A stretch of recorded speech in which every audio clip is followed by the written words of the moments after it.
ሰበር ዜና ትራምፕ በአውሮፓ ህብረት እንደ ጀርመን ባሉ ታላላቅ ሀገራት ተገፉ።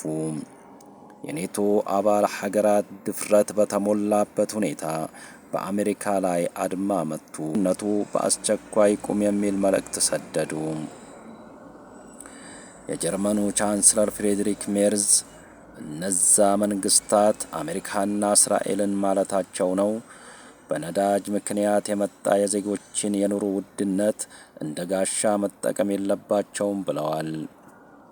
ከዚህ አስጨናቂ ከሆነው የኑሮ ውድነትና የዜጎች እልቂት ትክክለኛ መውጫ መንገድ ከኢራን ጋር የገቡትን ጦርነት ማቆም ብቻ ነው ብለዋል።